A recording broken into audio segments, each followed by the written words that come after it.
Bismillahirrahmanirrahim. Assalamualaikum warahmatullahi wabarakatuh. Bapak Ibu, kawan-kawan semua, selamat malam. Salam sejahtera untuk kita semua. Insyaallah malam hari ini saya akan mengawali pelaksanaan webinar hasil dari kegiatan penelitian dan pengabdian yang sudah saya laksanakan selama lebih kurang 5 tahun ini, di mana webinar ini akan saya beri tema webinar series kelapa sawit, karena hampir 5 tahun ini topik-topik penelitian dan topik-topik pengabdian saya lebih banyak tentang kelapa sawit.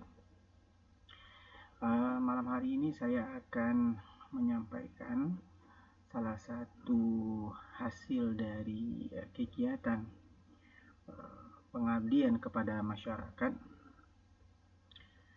pada tahun 2018. Pendananya itu IBDM, skim IBDN Iptek, berbasis dosen masyarakat ya, di mana judul atau topik dari kegiatan saya adalah aplikasi teknologi Hash and Carry serangga polinator Elodurus camelonicus faus pada perkebunan kelapa sawit rakyat. Pertama saya akan menyampaikan dulu kondisi umum budidaya kelapa sawit di Kabupaten Dharmasraya. Jadi saya informasikan bahwa Kabupaten Dharmasraya ini adalah salah satu sentra produksi kelapa sawit. Sampai data terakhir 2019 itu masih menempati posisi kedua di Sumatera Barat, masih di bawah Kabupaten Pasaman. Kemudian data pada tahun 2014, produktivitas kelapa sawit di Kabupaten Dharmasraya itu ternyata mengalami penurunan ya, 3,93%. Jadi bentuk pengusahaan perkebunan kelapa sawit di Kabupaten Dharmasraya secara garis besar itu ada dua saja. Ada perkebunan besar swasta, kemudian ada perkebunan rakyat. Kalau saya tidak salah itu ada 6 perkebunan swasta di Kabupaten Dharmasraya, mulai dari perusahaan Tidar Kerinci Agung atau sering disebut dengan TKA, kemudian ada PT Wilmar, Incasi Raya, SMP, kemudian ada PT SA. Kemudian bentuk yang kedua itu adalah perkebunan kelapa sawit rakyat. Jadi sebagian besar perkebunan kelapa sawit yang ada di Dharmasraya itu berbentuk atau diusahakan oleh rakyat. Sudah sama-sama kita ketahui bahwa budidaya atau pengusahaan perkebunan kelapa sawit oleh rakyat ini memiliki fungsi strategis ya untuk perekonomian masyarakat. Hal ini terbukti dari hampir 65% pola penggunaan lahan di Kabupaten Dharmasraya itu adalah untuk sektor perkebunan. dua komoditi utamanya itu, pertama itu adalah kelapa sawit, yang kedua adalah karet. Ini memberikan indikasi bahwa sebagian besar masyarakat di Kabupaten Dharmasraya itu menggantungkan atau berprofesi sebagai pada sektor perkebunan kelapa sawit, sehingga sering kita mendengar kalau di Dharmasraya itu mereka lebih banyak menggunakan istilah bahwa masyarakat di Dharmasraya itu adalah pekebun, bukan petani. Itu kondisi umum ya untuk budaya kelapa sawit di Kabupaten Dharmasraya. Berikutnya kita mencoba melihat lebih luas permasalahan umum budidaya kelapa sawit di Indonesia. Di sini saya melampirkan ada beberapa poin yang saya sarikan dari beberapa referensi. Mulai yang pertama, akses terhadap bahan tanaman unggul atau varietas unggul ini saat ini masih sangat terbatas, terutama pada perkebunan rakyat, di mana sebagian besar bahan tanaman unggul itu tidak digunakan oleh masyarakat pada perkebunan kelapa sawit rakyat. Banyak hal yang menjadi kendala. Kenapa pelaku usaha tidak memiliki akses untuk mendapatkan bahan tanaman unggul ini? Kemudian yang kedua, kendala itu adalah kultur teknis standar.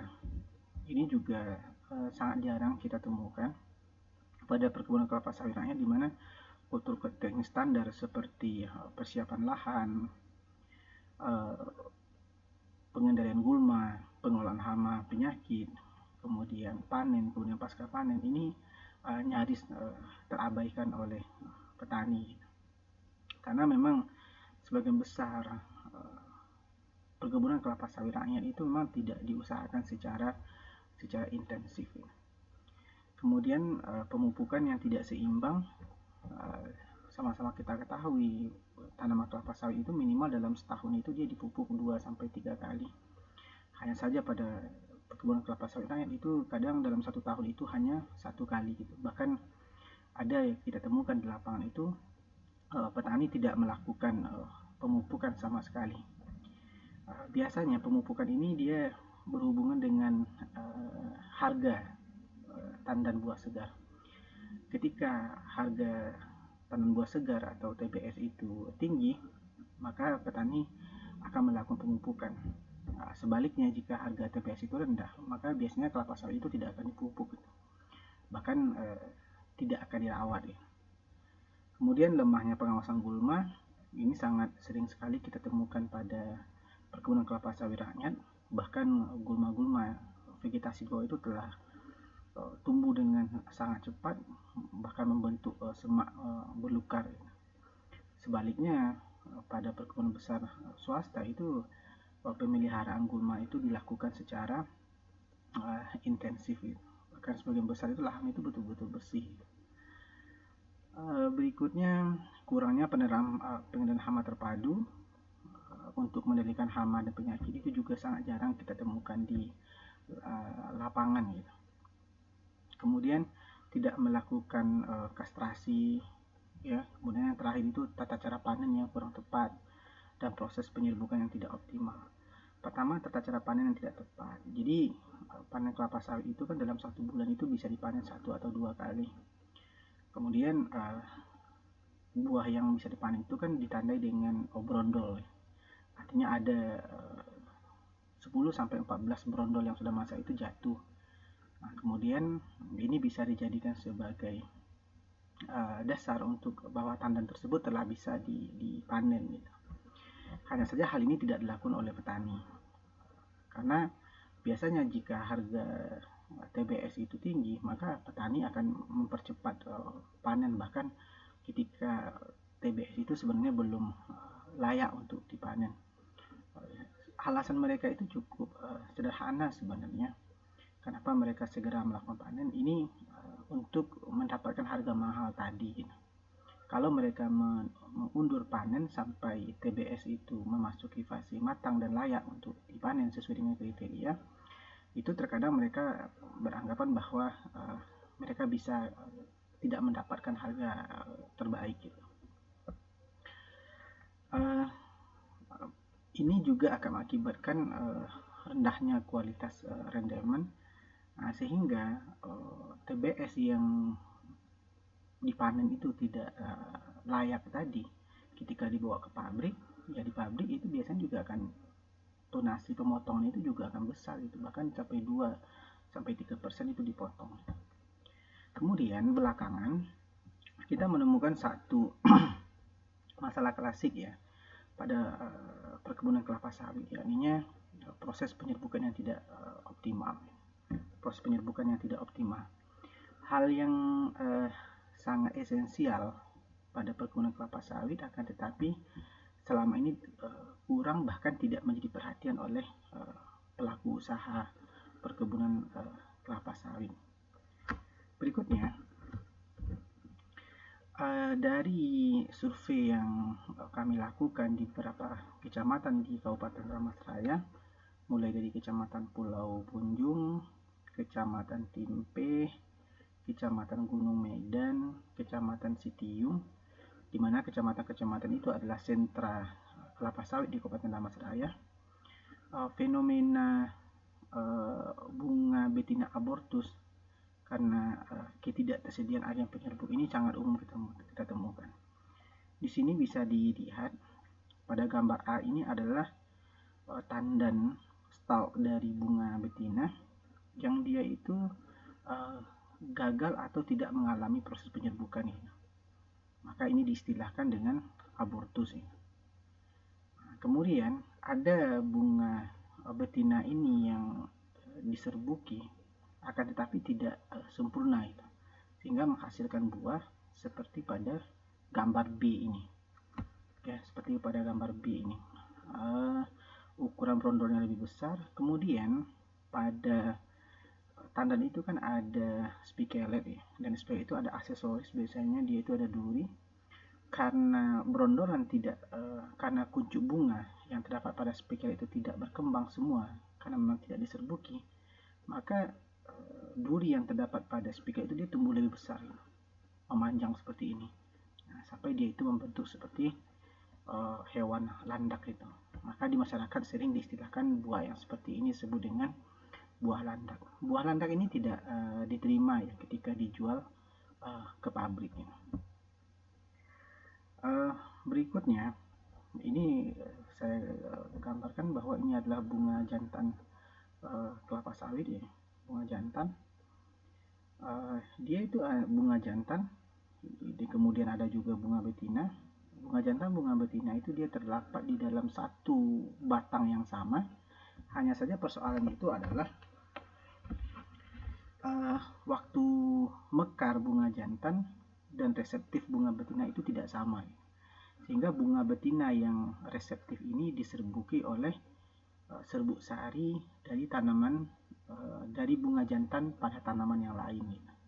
Artinya terjadi penyerbukan silang pada tanaman kelapa sawit ini. Karena dia terdapat pada pohon yang berbeda, otomatis tentu harus ada perantara untuk sampainya serbuk sari ini ke putik ini. Ya, jadi pertama itu untuk agen penyerbuk itu adalah angin. Kemudian yang agen penyerbuk yang kedua itu adalah serangga. Berikutnya, seperti yang sudah saya sampaikan tadi, bahwa penyerbukan itu bisa dengan bantuan angin, kemudian juga bisa dengan bantuan serangga ya. Di Indonesia itu sebenarnya ada 2 serangga penyerbuk. Yang pertama itu adalah Trip hawaiiensis morgan, itu asli asli dari Indonesia. Kemudian pada tahun 1982 itu diintroduksi serangga penyerbuk dari Kamerun, yakni Eladobius camerunicus pauci. Tahun 82 diintroduksi, kemudian 83 dirilis, sampai saat ini serangga Eladobius cameronicus ini telah eksis hampir di semua sentra pertanaman kelapa sawit di Indonesia. Bahkan secara signifikan Eladobius cameronicus ini membantu proses penyerbukan pada tanaman kelapa sawit sehingga menghasilkan nilai fruit set atau tandan buah segar yang optimal.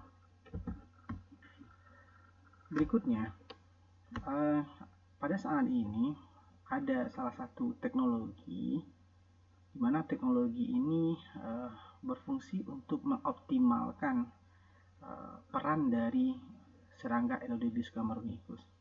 Teknologi itu adalah Hash and Carry serangga penyerbu Eladobius cameronicus.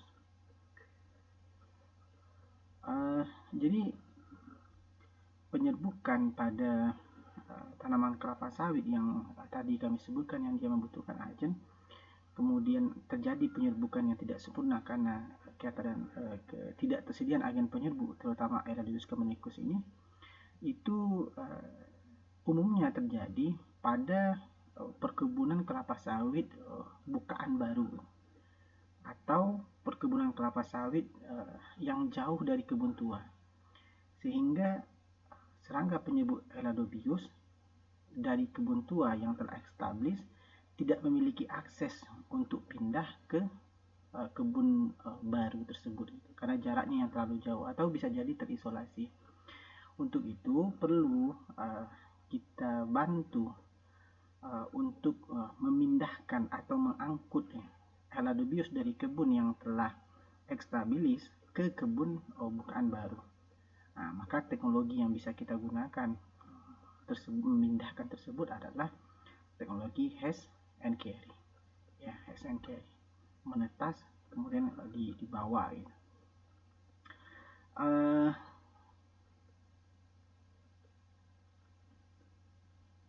Di sini dari gambar ini bisa dilihat teknologi sangat sederhana sekali.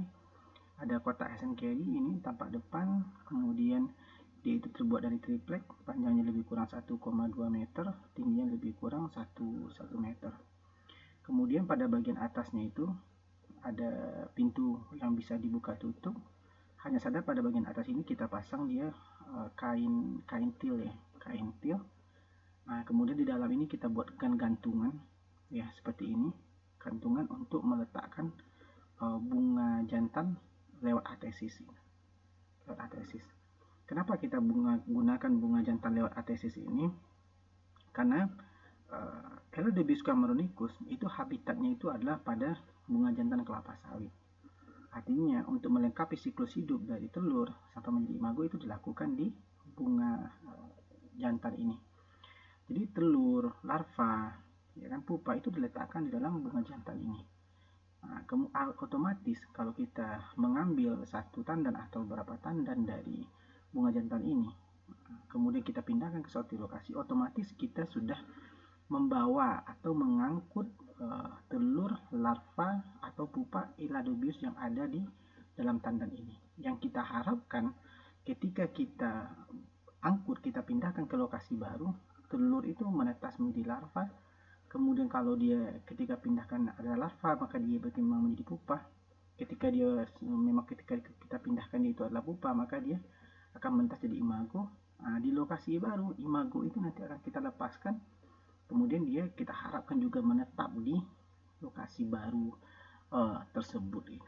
Prinsip teknologinya sangat sederhana, kemudian mudah diaplikasikan, dan juga tidak membutuhkan biaya yang terlalu besar untuk merakit teknologi ini.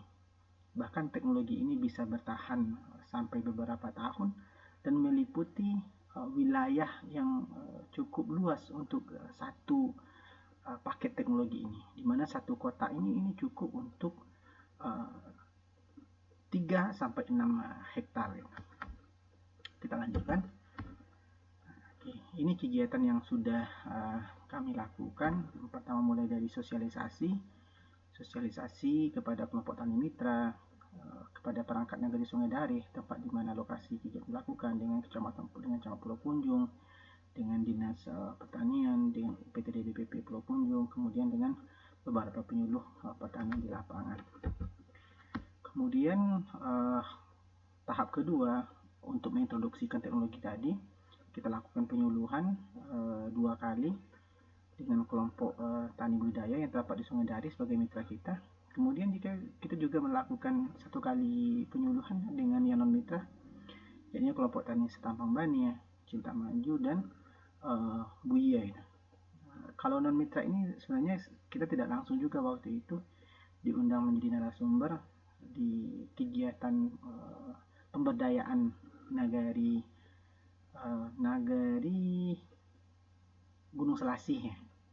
Kemudian diundang pada saat itu untuk menjadi narasumber tentang teknologi budidaya kelapa sawit. Nah, maka pada saat itu kita juga sampaikan tentang teknologi Hash and Carry ini.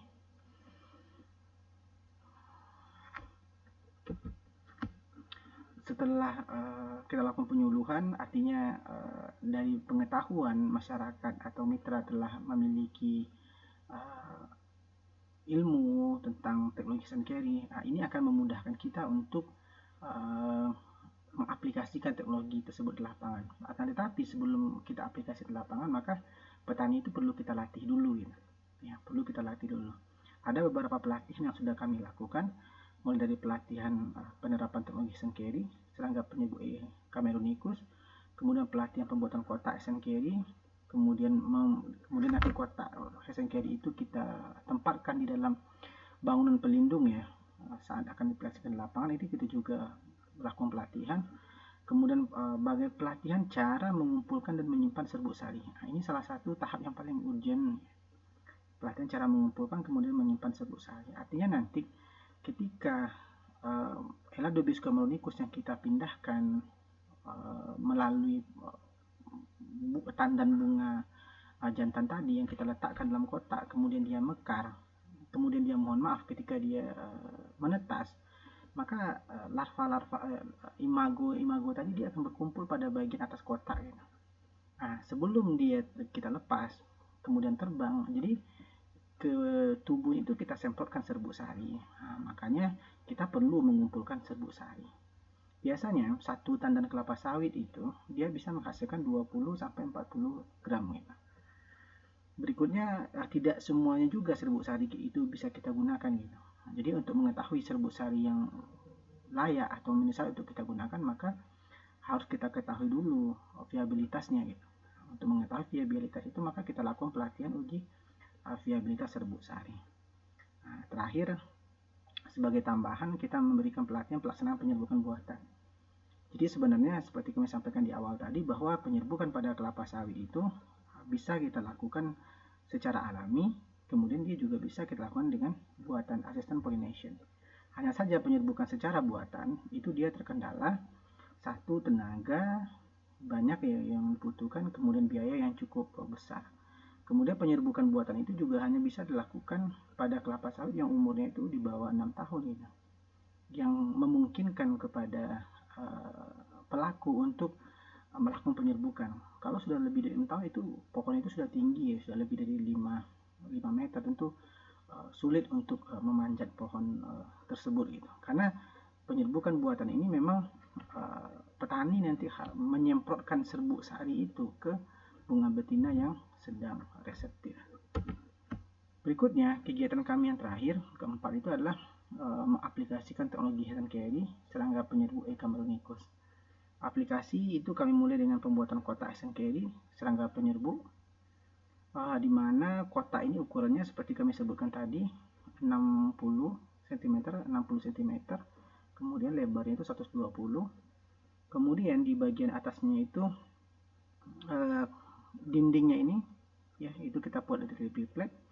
Kemudian tapi bagian atasnya itu kita buat dari rangka kayu, ditutup dengan kain kasar, akan tapi dia bisa dibuka gitu. Di sini ada 2 engsel ya, untuk menguncinya. Kemudian setelah perangkap ini setelah kotak ini selesai kita buat, kotak ini kita pindahkan ke kebun gitu. Nah, di kebun, kotak ini kita tempatkan di bagian tengah kebun untuk melindungi dari terpaan hujan dan terik matahari secara langsung. Maka kotak ini kita tempatkan di dalam rumahnya. Kita buatkan dia seperti rumah untuk menyimpan kotak ini. Setelah itu kita lakukan dengan pengumpulan serbuk sari, ya. Jadi kita lakukan survei di lahan, kita cari bunga yang jantan yang akan 1 atau 2 hari akan mekar. Kemudian bunga yang akan mekar itu kita sungkup dengan plastik.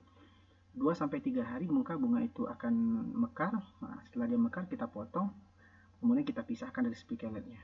Seperti yang kami sampaikan tadi, satu tandan kelapa sawit itu bisa menghasilkan 20 sampai 40 gram, ya, 20 sampai 40 gram serbuk sari. Berikutnya langkah keempat untuk aplikasi teknologi Hand Carry ini adalah menentukan lokasi penempatan. Jadi di sini kami sampaikan bahwa kotak Hand Carry itu serangga penyerbuk E. cameronicus ditempatkan pada perkebunan kelapa sawit. Radiusnya itu 200 meter antar kotak. Artinya ini 200 meter berarti lebih kurang satu kotak untuk 2-4 hektar ini bisa. Kemudian penempatan kotak Hand Carry serangga penyerbuk E. cameronicus disesuaikan dengan bentuk dan luasan lahan. Ini tergantung kondisi di lapangan. Tahapan berikutnya itu adalah operasional teknik Hand Carry. Jadi ke dalam kotak Hand Carry itu, ini dia kotaknya, ya, itu bisa kita tempatkan 6-8 tandan bunga jantan yang telah lewat atesis, ya. Kemudian kita juga harus bisa memprediksi bahwa di dalam tandan bunga jantan yang lewat SFT ini kita temukan terdapat larva atau pupa kepompong dari E. cameronicus. Untuk mengetahui itu bisa dari lebih kurang 126 spikelet dalam satu tandan ini bisa kita belah satu.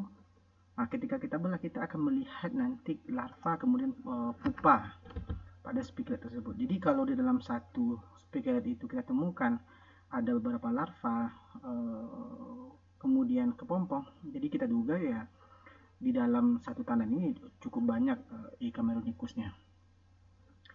Kemudian di lokasi baru nanti kita letakkan di dalam kotak Hand Carry. Kemudian 2-6 hari setelah disimpan di dalam kotak itu, maka pupa atau kepompong tadi dia akan menetas. Ketika dia telah menetas, maka dia akan berkumpul pada tutup kotak, ya, pada bagian atas. Seperti ini dia akan berkumpul ya. Ketika dia telah berkumpul, artinya dia itu telah bisa untuk kita rilis, kita lepas. Akan tetapi sebelum kita lepas atau kita rilis, kita semprot dulu dengan serbuk sari, ya, ke serangga-serangga ini, dengan harapan serbuk sari itu menempel di permukaan tubuh dari Eladobius. Biasanya yang paling efektif untuk penyerbukan itu adalah betina itu, karena betina itu permukaan tubuh itu ditumbuhi oleh rambut-rambut halus yang cukup banyak, sehingga serbuk sari yang kita semprotkan itu akan menempel di bulu-bulu itu. Ketika kita telah semprot merata, kotak kita buka, maka serangga itu akan terbang. Serangga itu akan terbang menuju bunga betina yang sedang reseptif. Kenapa terjadi? Ini fenomena memang bunga betina yang sedang mekar itu dia menghasilkan senyawa etil eugenol, ya, yang bersifat antraktan, yang dia itu bisa menarik serangga. Salah satunya Eladobius yang tetap di sana. Artinya nanti Eladobius yang di tubuhnya itu telah terdapat serbuk sari, ya kan, kemudian pergi ke bunga betina sedang reseptif, maka serbuk sari yang di bawah itu akan jatuh di kepala putih, kemudian terjadi proses penyerbukan. Kemudian ini adalah hasil dari panen, ya, hasil aplikasi teknologi Hand Carry. Ini bisa kita lihat bagaimana kompaknya buahnya, ya. Ini kompaknya sangat kompak sekali, ya, karena memang misalnya seperti ini, di dalam satu tandan itu kan cukup banyak spikelet, ya, ada sampai 126 spikelet. Di dalam satu spikelet itu terdapat 2-8 kuncup, gitu, ya kan. Artinya kalau ke-8 kuncup itu bisa terserbuki, maka dia akan kompak seperti ini dia. Ini dia perbedaan antara buah yang diserbuki dengan buah yang tidak diserbuki. Ini adalah buah yang diserbuki, dan yang sebelah kanannya adalah buah yang tidak diserbuki. Yang buah yang tidak diserbuki inilah yang disebut dengan buah Parthenocarpi. Oke, terima kasih. Ini dulu sampai di sini dulu webinar series kita yang pertama tentang aplikasi teknologi Hand Carry Eladobius cameronicus pada perkebunan kelapa sawit rakyat. Tunggu saya pada webinar series yang berikutnya. Sampai jumpa. Assalamualaikum warahmatullahi wabarakatuh.